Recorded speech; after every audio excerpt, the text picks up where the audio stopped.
In today's video, we visited my brother-in-law Lane. He's recently picked up this clean 60 series cruiser, but it has a couple of issues that need fixing before he can get roady. So join us as we try and fix the exhaust leak, as well as get rid of some of the electrical gremlins.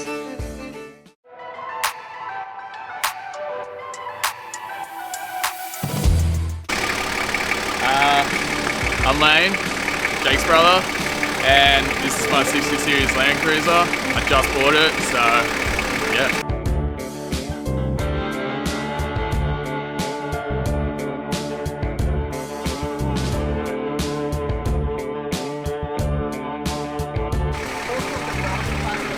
Do you know where? No idea. We're gonna have to find it. They haven't looked at it probably, so the roadworthy guy's like, oh, it's got to be cool. But the roadworthy guy also said that my washer isn't working, and I got that working, so I pressed it on it.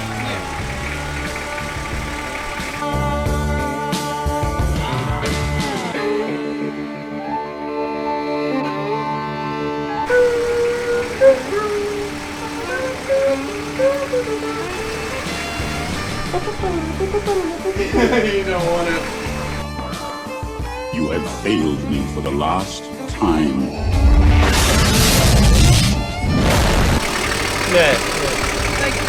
here. Oh yeah. When we saw the photos, Yeah. that's where the leak was. Yeah, well. Hello! Would have found it. That's what the exhaust. Sweet, that's perfect. Alright. You found it. Good job. Oh, done, Coda. Well done. You're working on. Oh, I can hear myself think again. Oh, good job, Coda. Thank you. It goes to another little. It's sort of almost what we did. Yeah. Look how cool. He's helping. Yeah. Actually, that's really useful. Alrighty.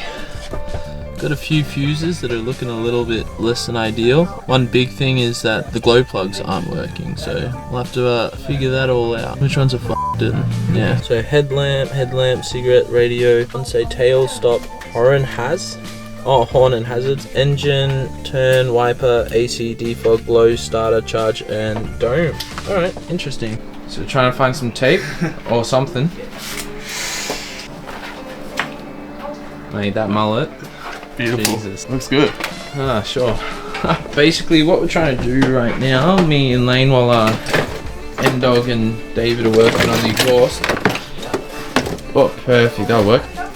We're trying to make the horn work, because the horn's one of the things. Shouldn't be too hard. But what we're going to do, so that we can get the steering wheel exactly where it needs to be, is we're going to stick some tape along here. And Lane's got this nice stripe tape, which will actually work really well.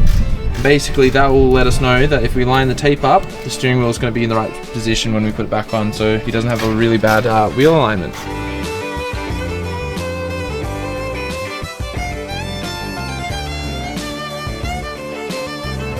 Right, to get the steering wheel off, first thing I want you to do is put that bolt like a couple of threads back on, so it's not gonna, because right now it's on pretty tight. What I want you to do then is push, like bash each side by side. Yeah, keep going until, yeah, and then yeah, 16. and that's how you get a steering wheel off.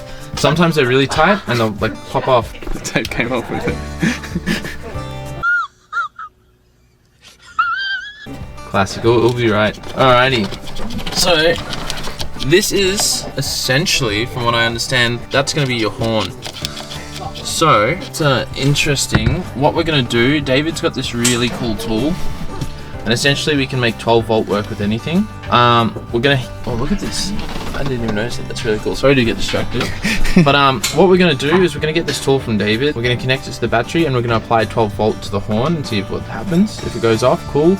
The other thing, before we get too excited as well, I do want to actually check. Have you checked the horns are actually wired up on the horn side? Yeah, I looked at the wiring, like it was connected, but I haven't gone further than that, like just making sure that there's wires on it. Alright, no worries. Well, let's get that going. Coda Cam, quick check in with Coda. How's the day going? It's pretty good. You loving life? It's a hard life being such a beautiful boy. Big buff head.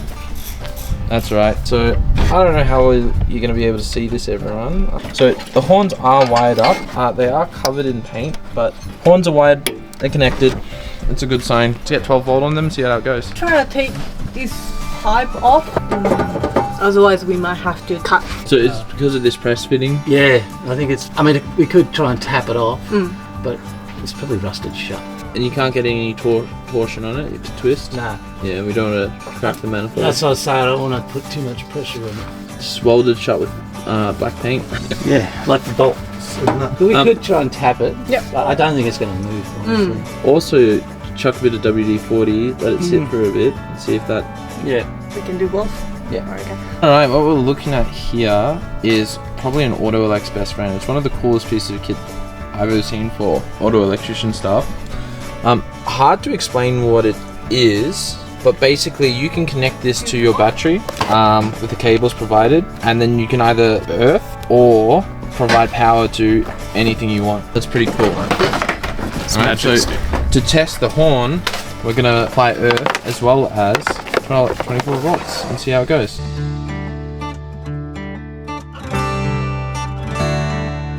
Apparently there's a couple of issues, and David and I work on the exhaust leak, and we find the leak. I think we find the leaking area, and we just inspect, make sure if we can take the pipes off.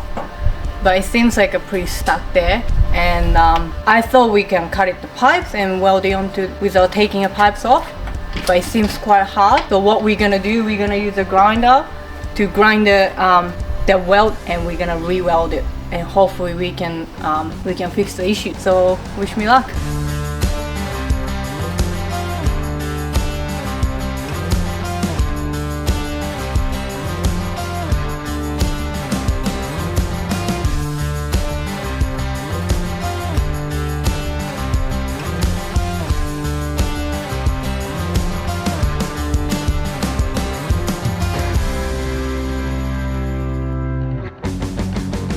Alright, so we pulled off the steering wheel and went through the wiring to try and find the wiring for the horn. We did send a signal and couldn't get any sound. Then we checked if the horns were working, so we plugged into it with that special tool, and we did get a sound out of it. Horn is working, just a matter of wiring. So what we got to do is we got to attach an earth wire to these horns and then run it back as signal. And then if that's the case, we might be able to get a signal onto the steering wheel and then use that to get the horns working. And if that doesn't work, then we're gonna have to completely rewire them probably, and hopefully it's not like that. A few inches later. Alright, so we found out the problem with the horn is actually not the wiring between the horn and the steering wheel. It's actually just the connection. So that's simple. We actually found a lot of wiring in this old car that I'm assuming was for spotlights or something. So we ended up ripping it out, and we had bundles like this, so it was doing nothing. And then because we ripped it out, other things in my car started working all of a sudden. So yeah, it just goes to show that like ripping the wires out and giving things a clean is all you need to do sometimes to just fix it.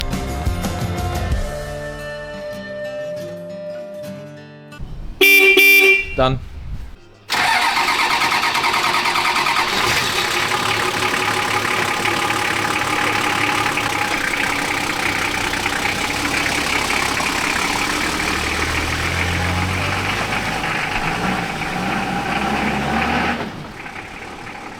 Today we actually smashed off a lot more off the roadworthy than what I expected. Emmy and David hit the exhaust leaks and welded them together, which is really nice, saves me out of trouble. And we also managed to fix a lot of electrical gremlins, took out a bunch of wiring that was affecting all the other wires in there. As you could see, we had a bit of trouble with the horn. Turns out it was just dirty terminals. And yeah, once we cleaned them up, chucked them in, it all started working again. We also had a few other issues, like the front seat belt. One of them was missing because it is a bench seat, something I overlooked when I was buying the car, but figured that out and got it working. He's got a couple of projects coming up, so if you want to see more of this car, let us know in the comment. And if you want to check me out on Instagram, search up Smurfin2H, and then hopefully we'll see it on the track soon. M-Dog JDM? Yeah. M-Dog 4x4.